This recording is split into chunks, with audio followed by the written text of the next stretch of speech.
everyone. അപ്പോൾ നാളെ NMMSന്റെ exam ആണ്. അപ്പോൾ എല്ലാവരും ഇങ്ങനെ തകർത്ത് പ്രിപ്പയർ ചെയ്യായിരിക്കും മിസ്സിന് അറിയാം.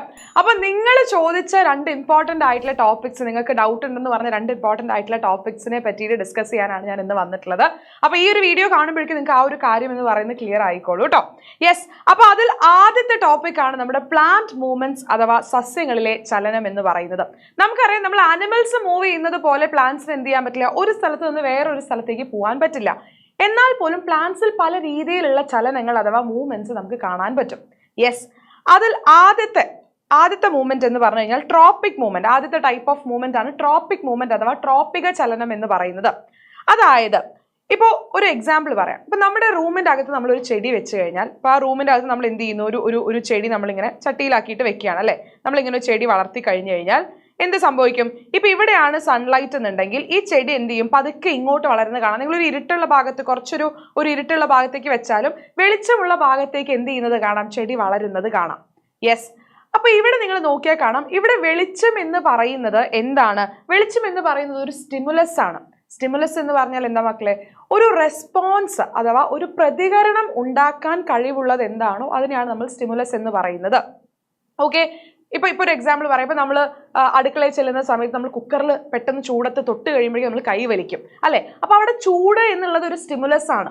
ഓക്കെ, ഒരു ഉദ്ദീപനമാണ്. അതിനോടുള്ള ഒരു റെസ്പോൺസ് ആണ് എന്ത്? അതിനോടുള്ള ഒരു റെസ്പോൺസ് ആണ് എന്ത്? നമ്മൾ ഈ പറയുന്ന പോലെ തന്നെ അവിടെ നമ്മൾ ആ കൈ വലിച്ചു എന്നുള്ളത് എന്താണ്? നമ്മുടെ റെസ്പോൺസ് ആണ്. യെസ്, അപ്പൊ ഇവിടെ നിങ്ങൾ നോക്കിക്കഴിഞ്ഞാൽ ട്രോപ്പിക ചലനത്തിലേക്ക് വരുന്ന സമയത്ത് നിങ്ങൾ നോക്കിക്കഴിഞ്ഞാൽ സ്റ്റിമുലസിന്റെ അതേ ഡയറക്ഷനിലേക്കാണ് എന്തുണ്ടാവുന്നത് ഈ പറയുന്ന പ്ലാന്റിന്റെ മൂവ്മെന്റ് അഥവാ സസ്യത്തിന്റെ ചലനം നടക്കുന്നത് എന്നുണ്ടെങ്കിൽ അത്തരത്തിലുള്ള മൂവ്മെന്റ്സിനെയാണ് നമ്മൾ എന്ത് പറയുന്നത്? ട്രോപ്പിക് മൂവ്മെന്റ്സ് എന്ന് പറയുന്നത്. ഇപ്പൊ ഇവിടെ നോക്കിക്കഴിഞ്ഞാൽ ഇവിടെ സൺലൈറ്റ് ഉണ്ട്, ഇവിടെ ഇരുട്ടത്ത് നമ്മൾ ഒരു ചെടി വെച്ചിരിക്കും, അത് ഇങ്ങനെ വളർന്ന് ഇങ്ങോട്ട് വരുന്നു എന്ന് പറയുമ്പോൾ എന്താണ്? ഇതിന്റെ ഡയറക്ഷനിലേക്കാണ് എന്ത് നടക്കുന്നത്? പ്ലാന്റ് മൂവ് ചെയ്യുന്നത് അല്ലെ. അത്തരത്തിലുള്ള ചലനങ്ങളെയാണ് നമ്മൾ എന്ത് പറയുക? ട്രോപ്പിക് മൂവ്മെന്റ്സ് അഥവാ ട്രോപ്പിക ചലനം എന്ന് പറയുന്നത്. In accordance with the direction of stimulus, എന്താണ്? ഉദ്ദീപന ദിശയ്ക്ക് അനുസരിച്ചായിരിക്കും എന്ത് സസ്യങ്ങളിൽ ചലനം നടക്കുന്നത്. അതാണ് ട്രോപ്പിക ചലനം എന്ന് പറയുന്നത്. ഇനി വേറൊരു കാര്യം പറയാം. നമ്മൾ വടിയിൽ തൊട്ടപ്പോൾ എന്ത് ചെയ്യും? ഇല ഇങ്ങനെ ഉള്ളിലേക്ക് മടങ്ങും. നിങ്ങൾ ഏത് ഭാഗത്തുനിന്ന് തൊട്ടാലും നിങ്ങളുടെ സ്റ്റിമുലസ്, നിങ്ങൾ കൊടുക്കുന്ന ആ തൊടുക എന്ന് പറയുന്ന അല്ലെങ്കിൽ ആ ടച്ച് എന്ന് പറയുന്നതാണ് അവിടുത്തെ സ്റ്റിമുലസ്. പക്ഷെ ഏത് ഭാഗത്ത് നിന്ന് തൊട്ടാലും അതൊരൊറ്റ ഡയറക്ഷനിലേക്ക് എന്ത് ചെയ്യുന്നുള്ളൂ? അതിന്റെ റെസ്പോൺസ് അഥവാ പ്രതികരണം എന്ന് പറയുന്നത് നടക്കുന്നുള്ളൂ. അപ്പോൾ അവിടെ സ്റ്റിമുലസിന്റെ ഡയറക്ഷനുമായിട്ട് എന്തിന് ബന്ധമില്ല? റെസ്പോൺസ് അല്ലെങ്കിൽ പ്ലാന്റിന്റെ മൂവ്മെന്റിന് ബന്ധമില്ല. ഓക്കെ, അവിടെ ഉദ്ദീപന ദിശയ്ക്ക് അനുസരിച്ചായിരിക്കില്ല എന്ത് നടക്കുന്നുണ്ടായിരിക്കുക? സസ്യത്തിന്റെ ചലനം നടക്കുന്നുണ്ടായിരിക്കുക. നിങ്ങൾ ഇവിടുന്ന് തൊട്ടാവാടി ഇങ്ങനെ മടങ്ങോ? ഇല്ല. നിങ്ങൾ ഇവിടുന്ന് തൊട്ടാവാടി ഇങ്ങോട്ട് മടങ്ങോ? ഇല്ല. നിങ്ങൾ എവിടുന്ന് തൊട്ടാലും തൊട്ടാവാടിയിലെ മടങ്ങൽ എന്ന് പറയുന്ന ഒറ്റ രീതിയിലേ നടക്കുന്നുള്ളൂ. അത്തരത്തിലുള്ള ചലനങ്ങളെയാണ് നമ്മൾ എന്ത് പറയുക? നാസ്റ്റിക ചലനം അഥവാ നാസ്റ്റിക് മൂവ്മെന്റ് എന്ന് പറയുന്നത്. Nastic movement. അപ്പോൾ നോട്ട് ഇൻ അക്കോർഡൻസ് വിത്ത് സ്റ്റിമുലസുമായിട്ട് ബന്ധമില്ലാത്തത്, ഓക്കെ, ഉദ്ദീപന ദിശയുമായിട്ട് ബന്ധമില്ലാത്ത ചലനമാണ് എന്ത്? നാസ്റ്റിക ചലനം. യെസ്, അതാണ് ട്രോപ്പിക് മൂവ്മെന്റും നാസ്റ്റിക് മൂവ്മെന്റും. ഇനി ഈ ട്രോപ്പിക് മൂവ്മെന്റിൽ തന്നെ ഓരോ എക്സാമ്പിളുകളാണ്. ഒന്ന് ഫോട്ടോട്രോപ്പിസം. ഇപ്പൊ നമ്മൾ പറഞ്ഞു, ഇവിടെ നിന്നും എന്ത് ചെയ്യുന്നു? ഈ ഭാഗത്ത് നിന്നും സൂര്യന്റെ വെളിച്ചം വരുമ്പോൾ എന്ത് സംഭവിക്കും? കണ്ടോ, ചെടി ഇങ്ങനെ വളർന്ന് സൂര്യന്റെ അടുത്തേക്ക് പോകുന്നത് കണ്ടോ? അപ്പോൾ ഇതാണ് അതിന്റെ സ്റ്റിമുലസ്, ഇതാണ് അതിന്റെ എന്ത്? റെസ്പോൺസ് എന്ന് പറയുന്നത്, പ്രതികരണം എന്ന് പറയുന്നത്. അപ്പോൾ പ്ലാന്റ് ബെൻഡ് ചെയ്യുന്നു സൺലൈറ്റിനോട് അഥവാ സൂര്യപ്രകാശത്തിനനുസരിച്ച് പ്ലാന്റ് എന്ത് ചെയ്യുന്നു? വളരുന്നു, സസ്യം വളരുന്നു എന്നുള്ളത് എന്തിനുള്ള എക്സാമ്പിൾ ആണ്? ഫോട്ടോട്രോപ്പിസത്തിന് എക്സാമ്പിൾ ആണ് എന്നുള്ളത് ആലോചിച്ച് വെക്കുക. യെസ്, രണ്ടാമത്തെയാണ് ജിയോട്രോപ്പിസം. ജിയോട്രോപ്പിസം എന്ന് പറഞ്ഞാൽ ഭൂഗുരുത്വ ട്രോപ്പിക ചലനം എന്നും പറയും. എന്താ ജിയോട്രോപ്പിസം എന്ന് പറഞ്ഞാൽ?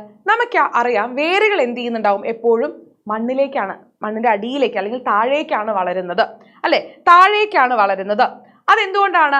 അവിടെ ഗ്രാവിറ്റി അഥവാ ഭൂഗുരുത്വാകർഷണം എന്ന് പറയുന്നതാണ് അവിടുത്തെ സ്റ്റിമുലസ്. ഓക്കെ, അത് ഇവിടെ നിന്നും സ്റ്റിമുലസ് വരുന്നു, അതിനനുസരിച്ച് റെസ്പോൺസ് അതിന്റെ ഡയറക്ഷനിലേക്ക് നടക്കുന്നു, വേരുകൾ ഇങ്ങോട്ട് വളരുന്നു എന്ന് പറയുമ്പോൾ എന്താണ്? സ്റ്റിമുലസിന്റെ ഡയറക്ഷൻ അനുസരിച്ചിട്ടായിരിക്കും റെസ്പോൺസ് ഉണ്ടാവുന്നത്. ഓക്കെ, അപ്പോൾ ഗ്രാവിറ്റിക്ക് അനുസരിച്ചിട്ട് അല്ലെങ്കിൽ ഗ്രാവിറ്റേഷണൽ ഫോഴ്സിനനുസരിച്ച് ഭൂഗുരുത്വ ബലത്തിന് നേരെ വേരുകൾ വളരുന്നു എന്ന് പറയുമ്പോൾ അതും ഒരു ട്രോപ്പിക ചലനമല്ലേ? ആണ്. അതാണ് ഇത് ജിയോട്രോപ്പിസം അഥവാ ഭൂഗുരുത്വ ട്രോപ്പിക ചലനം എന്ന് പറയുന്നത്. ഇനി അടുത്തതാണ് എന്ത്? കീമോട്രോപ്പിസം അഥവാ രാസട്രോപിക ചലനം എന്ന് പറയുന്നത്. ഇപ്പൊ നമ്മുടെ പോളിനേഷൻ അഥവാ പരാഗണം നടന്ന ശേഷം എന്ത് സംഭവിക്കും മക്കളെ? പരാഗണം നടന്ന ശേഷം ഈ പറയുന്ന പരാഗനാളി അഥവാ നമ്മുടെ പോളൻ ട്യൂബ്, ഇതാണ് പോളൻ ട്യൂബ് അഥവാ പരാഗനാളി എന്ന് പറയുന്നത്. പരാഗണം നടന്ന ശേഷം നമ്മുടെ പോളൻ ഗ്രെയിൻ ഇവിടെ വന്ന് വീഴും. ഓക്കെ, എന്ത് സംഭവിക്കും? ഈ പറയുന്ന പോളൻ ഗ്രെയിൻ ഇവിടെ വന്ന് വീണ് കഴിഞ്ഞാൽ അതിൽ നിന്ന് നമ്മുടെ പോളൻ ട്യൂബ് ഉണ്ടാവുന്നു. പോളൻ ട്യൂബ് വളർന്ന് കൃത്യമായിട്ട് എങ്ങോട്ടേക്ക് എത്തും? കൃത്യമായിട്ട് നമ്മുടെ ഓവറി അഥവാ അണ്ഡാശയത്തിലേക്ക് എത്തുന്നു. അപ്പൊ പോളൻ ട്യൂബിന് ആരെങ്കിലും വഴി പറഞ്ഞു കൊടുക്കുന്നുണ്ടോ പോവാനായിട്ട്? ഉണ്ടോ? ഇവിടെ നോക്കിക്കഴിഞ്ഞാൽ ഈ ഓവറി എന്ത് ചെയ്യും? ചില കെമിക്കൽസ് അഥവാ രാസവസ്തുക്കളെ ഉണ്ടാക്കുന്നുണ്ട്. ചില രാസവസ്തുക്കളെ അഥവാ ചില കെമിക്കൽസിനെ എന്ത് ചെയ്യുന്നുണ്ട്? ഈ പറയുന്ന ഓവറി എന്ത് ചെയ്യുന്നുണ്ട്? പ്രൊഡ്യൂസ് ചെയ്യുന്നുണ്ട്, ഉൽപ്പാദിപ്പിക്കുന്നുണ്ട്. അപ്പൊ ആ രാസവസ്തുക്കൾ അല്ലെങ്കിൽ കെമിക്കൽസ് ആണ് എന്ത്? അവിടുത്തെ സ്റ്റിമുലസ്. അപ്പൊ ആ കെമിക്കലിന്റെ ഡയറക്ഷൻ അനുസരിച്ചിട്ടായിരിക്കും പോളൻ ട്യൂബ് വളരുന്നുണ്ടായിരിക്കാം. മനസ്സിലായോ? അപ്പൊ കെമിക്കൽസ് ഉണ്ടാക്കി ആ കെമിക്കൽസിന്റെ ഡയറക്ഷൻ അനുസരിച്ച് എന്ത് ചെയ്യുന്നു? പോളൻ ട്യൂബുകൾ വളരുന്നു. അപ്പോൾ അവിടുത്തെ സ്റ്റിമുലസ് എന്ന് പറയുന്ന ഉദ്ദീപനം എന്ന് പറയുന്നത് കെമിക്കൽസ് അഥവാ രാസവസ്തുക്കളും അതുപോലെ തന്നെ അവിടുത്തെ റെസ്പോൺസ് അല്ലെങ്കിൽ പ്രതികരണം എന്ന് പറയുന്നത് എന്താണ്? ആ പോളൻ ട്യൂബ് അഥവാ പരാഗനാളി വളരുന്നു എന്നുള്ളതാണ്. അപ്പോൾ കെമിക്കലിന്റെ ഡയറക്ഷനിൽ അനുസരിച്ചിട്ടായിരിക്കും എന്ത് വരിക? പോളൻ ട്യൂബ് വരിക. അപ്പൊ അതും എന്താണ്? ട്രോപ്പിക ചലനമാണ്. ഇത്തരത്തിൽ കെമിക്കലുകൾ സ്റ്റിമുലസ് ആവുമ്പോൾ അതിനെ നമ്മൾ കീമോട്രോപ്പിസം എന്ന് പറഞ്ഞു. അപ്പൊ സൺലൈറ്റ് ആണ് സ്റ്റിമുലസ് അഥവാ ഉദ്ദീപനം എന്നുണ്ടെങ്കിൽ ഫോട്ടോട്രോപ്പിസം, ഗ്രാവിറ്റി അഥവാ ഭൂഗുരുത്വ ബലമാണെങ്കിൽ ജിയോട്രോപ്പിസം, ഇനി കെമിക്കൽസ് അഥവാ രാസവസ്തുക്കളാണെങ്കിൽ എന്താണ്? കീമോട്രോപ്പിസം. യെസ്. ഇനി അടുത്തതാണ് എന്ത്? ഹാപ്റ്റോട്രോപ്പിസം. എന്താണ് ഹാപ്റ്റോ എന്ന് പറഞ്ഞാൽ? ഹാപ്റ്റോ എന്ന് പറഞ്ഞാൽ ഇവിടെ ടച്ച് അല്ലെങ്കിൽ സ്പർശ ട്രോപ്പിക ചലനം. ഇവിടുത്തെ സ്റ്റിമുലസ് എന്താണ്? ടച്ച് ആണ്. ഇപ്പൊ നിങ്ങൾ കയറ് കെട്ടി കൊടുത്തു കഴിഞ്ഞാൽ പയറിന്റെ വള്ളി അതിനനുസരിച്ച് ഇങ്ങനെ വളരും അല്ലെ? അപ്പൊ എവിടേക്കാണോ കയറ് പോകുന്നത് അതിനനുസരിച്ചായിരിക്കും പയറിന്റെ വള്ളി പോകുന്നുണ്ടായിരിക്കുക. അപ്പൊ അവിടെ എന്താണ്? അവിടെ മൂവ്മെന്റ് എന്ന് പറയുന്നത് ഉണ്ടാക്കുന്നത് എന്താണ്? ടച്ച് അല്ലെങ്കിൽ സ്പർശം മൂലമാണ് അവിടെ ചലനം ഉണ്ടാവുന്നത്. അപ്പൊ അവിടെ സ്പർശമാണ് എന്ത്? നമ്മുടെ സ്റ്റിമുലസ് എന്ന് പറയുന്നത്. അപ്പോൾ എങ്ങോട്ടാണോ വള്ളി അങ്ങോട്ട് പോവുകയാണെങ്കിൽ കയർ അങ്ങോട്ട് പോവുകയാണെങ്കിൽ വള്ളി അങ്ങോട്ട് പോകും, കയർ ഇങ്ങോട്ട് പോവുകയാണെങ്കിൽ വള്ളി ഇങ്ങോട്ട് പോകും. അപ്പൊ ആ രീതിയിലുള്ള ചലനത്തെ അല്ലെങ്കിൽ ട്രോപ്പിക ചലനത്തിനെയാണ് നമ്മൾ ഹാപ്റ്റോട്രോപ്പിസം അഥവാ സ്പർശ ട്രോപ്പിക ചലനം എന്ന് പറയുന്നത്. ക്ലിയർ ആണല്ലോ? ഇത്രയേ ഉള്ളൂ മക്കളെ പ്ലാന്റ് മൂവ്മെന്റ്സ് അഥവാ സസ്യങ്ങളിലെ ചലനം എന്ന് പറയുന്നത്. ഇനി നിങ്ങൾ ചോദിച്ച മറ്റൊരു ടോപ്പിക് ആയിരുന്നു അഗ്രികൾച്ചറിലുള്ള വളരെ ഇമ്പോർട്ടൻ്റ് ആയിട്ടുള്ള 3 കാര്യങ്ങൾ. ഏതാണ് ഏറ്റവും ഇമ്പോർട്ടൻ്റ് ആയിട്ടുള്ള കാര്യങ്ങളാണ്. ഒന്ന് ഖാരിഫ് ക്രോപ്പ്, അതേപോലെ തന്നെ റാബി ക്രോപ്പും സൈദ് ക്രോപ്പും. ഓക്കെ, ഇത് 3ആണ് നിങ്ങൾ ചോദിച്ച മറ്റൊരു സംശയം. മക്കളെ, ഖാരിഫ് ക്രോപ്സ് എന്ന് പറഞ്ഞു കഴിഞ്ഞാൽ, ഖാരിഫ് ക്രോപ്പുകൾ അല്ലെങ്കിൽ ഖാരിഫ് വിളകൾ എന്ന് പറഞ്ഞു കഴിഞ്ഞാൽ എന്താണ്? റെയിനി സീസൺ അഥവാ മഴക്കാലത്തായിരിക്കും നമ്മൾ എന്ത് ചെയ്യുന്നുണ്ടാവുക? ഇത് വിതയ്ക്കുന്നു. മഴക്കാലത്ത് ഇതിനെ വിതയ്ക്കുന്നു. ഓക്കെ, മഴക്കാലത്ത് നമ്മൾ എന്ത് ചെയ്യുന്നു? സോ ചെയ്യുന്നു, വിതയ്ക്കുന്നു. അതായത് ഒരു ജൂൺ തൊട്ട് എന്ത് ചെയ്യുന്നു? നമ്മളൊരു സെപ്റ്റംബർ വരെയൊക്കെ ഉള്ള സമയമാണെന്നുണ്ടെങ്കിലും മൺസൂൺ ജൂൺ ജൂലൈയിലൊക്കെ ആയിരിക്കും നമ്മൾ എന്ത് ചെയ്യുന്നുണ്ടാവുക? ഇത് കാര്യമായിട്ടും വിതയ്ക്കുന്നുണ്ടായിരിക്കുക. അത് കഴിഞ്ഞിട്ട് നമ്മൾ എന്ത് ചെയ്യുന്നു? ഒരു ഓട്ടം, അതായത് ഒരു സെപ്റ്റംബർ ഒക്ടോബർ ഒക്കെ ആകുമ്പോൾ നമ്മൾ എന്ത് ചെയ്യും? വിളവെടുപ്പ് നടത്തും. ഒരു സെപ്റ്റംബർ ടു ഒക്ടോബർ ഒക്കെ സമയത്ത് നമ്മൾ എന്ത് ചെയ്യുന്നു? ഹാർവെസ്റ്റ് ചെയ്യും അഥവാ വിളവെടുപ്പ് നടത്തും.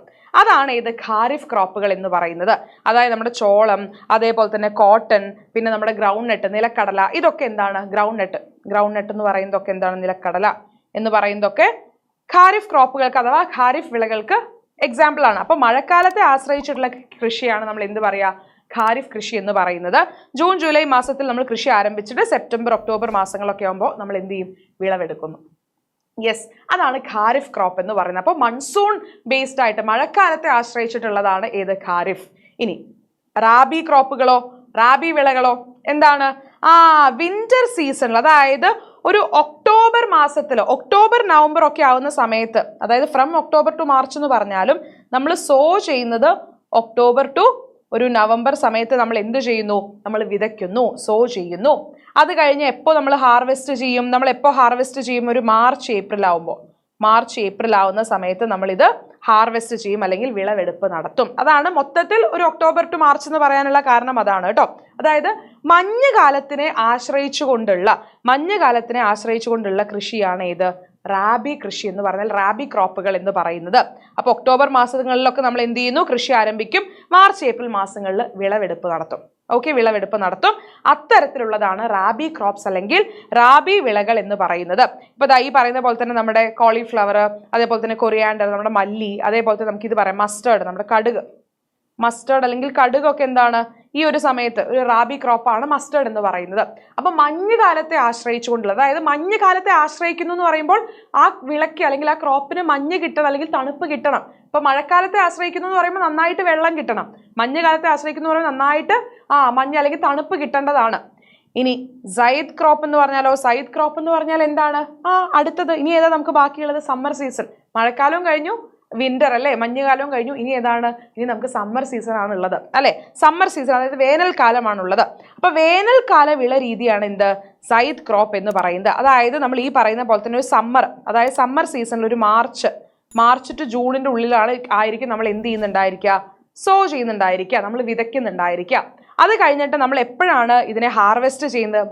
ഈ പറയുന്ന പോലെ തന്നെ ജൂണൊക്കെ ഏകദേശം ഒരു മാർച്ച് ഏപ്രിൽ മെയിലൊക്കെ നമ്മൾ നടും. എന്നിട്ട് ഒരു ജൂൺ അവസാനം, ജൂൺ എൻഡൊക്കെ ആവുന്ന സമയത്ത് നമ്മൾ എന്ത് ചെയ്യും? ഹാർവെസ്റ്റ് ചെയ്യും, അഥവാ വിളവെടുപ്പ് നടത്തും. ജൂൺ അവസാനം, കാരണം അപ്പോഴേക്കും പിന്നെ മഴ പെയ്തു തുടങ്ങും.